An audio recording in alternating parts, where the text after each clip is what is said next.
sacrifices his sister, then he will get all the answers that he wants about his brother. So he would be sacrificing one sibling for another. It's kind of one of those, you choose type of deals. No. When the little boy's talking to him, he said that you can have this moment forever. Yeah, you can have this moment forever. We just want blah blah blah. And he said her name. Yeah. He wanted to trade. He was talking about keeping, you will have this, pretty much if you stay in this dream sequence, but all you got to do is give us your sister. And anyway, he, like an idiot, says that they can have her. Fair warning, we're going to start getting into more spoilers. Just a FYI. And so he realizes he pretty much fucked up and is trying to save his sister from these animatronics and or Freddy and his friends, whatever you want to say. And because they're pretty much trying to there was another doll, not doll, but another animatronic in there, and they were going to put her body in there, and apparently that's what was keeping these animatronics possessed and going, is the children of the ghosts, and their bodies were in the animatronics.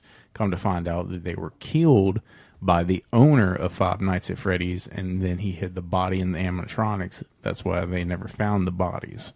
Right, and then we also find out that Vanessa knows all this because her father was the owner of the place. Bum, bum, bum. And then we find out that that owner was indeed the Matthew Lillard character that offered Mike the job in the first place. Bum, bum, bum. But at the beginning of the movie, you notice when Matthew Lillard was like, hang on, I got another job for you. Like, he noticed his last name of Mike.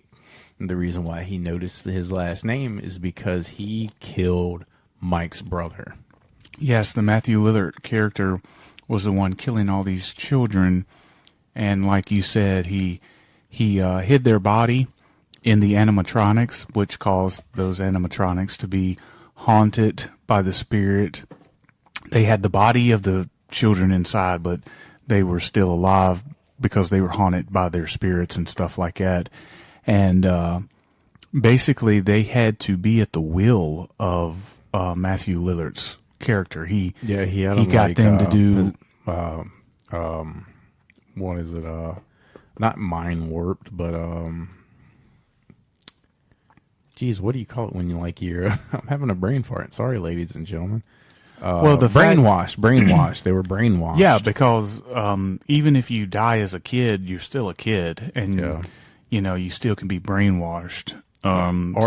It was something to the point where they didn't know, but they forgot when their souls went into the animatronics, everything that happened in their real life, their memory faded. They couldn't remember.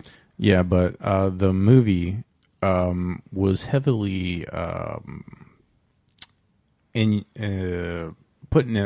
out there that sometimes children really don't talk to you, but they talk to you through drawings, and that was a very not a big point, but something they drove home in it. And they had this picture wall at Five Nights at Freddy's, and in order to show the kids like what's going on, the little girl drew a picture real quick of like him killing the kids, and then they knew that Matthew Lillard's character was the one that killed them, and they turned on him finally. Yeah, they made him one of them, basically, with the whole suit and everything that was supposed to be for the girl. Yeah, because apparently, like, the device that holds you in, was unsafe, and it, like, collapses on you and kills you, pretty much. So they were death traps, cute death traps. Well, like I said at the beginning, for somebody who didn't play the games and only knew this by title, didn't really know any characters or anything or whatever. I like the movie. Of course, I had seen movies like this before, like Willy's Wonderland or the Banana Splits movie, and it's the same kind of, type of deal. And this one was pulled off just as good as those movies were. And, somebody who's watching it, not being biased or whatever, I liked it. I'm getting into my positives first. It was the story overall was really good. The character of Mike, you really connected with him, or maybe not connected with him, but you felt for his story. The other characters in the movie played their parts really good. And overall, we was talking about this. This is a gateway type of movie. You know what I mean? It's 100%. Excuse me. It's not going to be like your hardcore gore freak. It's not going to appeal to him, but it's not going to, somebody who just enjoys a movie is going to like it. Right. And of course, your kids, you can watch this because it does have an overall dread and kind of an eerie feeling without being too extreme. So good that's jump the scares. good thing. Yeah. That being said, one of my negatives is there's not enough scares in this film. There's just not enough scares in this film. I would have liked, like I said, a good story is a good story, but, like you said, the game was based around nothing but jump scares for the majority of it. I would have liked a little bit more of those jump scares. I'm fine with the cutaway scenes. I'm fine with less gore. That does not bother me. No. But it could have been they could have done it a little bit more creepier. They could have done it a little bit more, had a little bit more jump scares. They could have got you a little bit more with it instead of, what they did. It was good enough to where you can have a story and a bunch of jump scares to me. But other than that, it was fine to me. Anyway, that was my opinion on it. I pretty much agree with you. I think that this movie shocked me heavily. I thought the jump scares were good. I was expecting more jump scares in this movie because that's pretty much what the game was based off of. So, it's safe to say it's a very popular game. It's very well known. So the fan base would probably be expecting horror elements like that. And I think that in part two, I would like more jump scares. Because if you're not going to focus on the gore, make this like the best fucking jump scare movie ever. Like one that gets the adrenaline going at all times. Really, that's the only negatives I've had. I've watched this movie twice. I really love this movie. I do. Before we give you our final ratings, I kind of do want to talk a little bit about this since this movie is so popular right now, and it's I think it's going to be a popular franchise. If you don't know, this movie was made by Blumhouse, so you Blumhouse haters, you might be trying to tear it apart, but good luck, asshole. Because the box office for this movie opening weekend was $78 million, which is fucking crazy. It's beating the new Scream by 44,000. Or 44 million. 44 million. It's beating Scream by 44 million, which is crazy. So it's safe to say that you're probably going to get a trilogy out of this at this point, because this is the last. Its release was time perfect because it's the last film released in October. You pretty much can say it's the last film released in the spooky season or whatever. Even though we got Thanksgiving coming up next month, this one, I think people were even more excited and more intrigued. The fact that it was coming out in October and everything like that, I think that had something to do with it as well. Oh yeah, absolutely. So the marketing was pretty good, and considering the fact that it has made that much money and it debuted on a streaming service the same time it debuted in theaters, it's fucking crazy. Makes it that much more impressive, because most people could have just stayed home and watched it and not waste their money, but not spend their money, you know. I think this movie is definitely worth seeing in theaters. Being honest with you, like I would have loved to seen this in theaters. Honestly, I'm not going to go see it in theaters because I've done watched it twice now, because that's the luxury that we have watching a streaming service. But I believe that watching this movie in theaters, you would benefit from it, especially with the jump scares. Would probably be a lot heavier versus having them at home.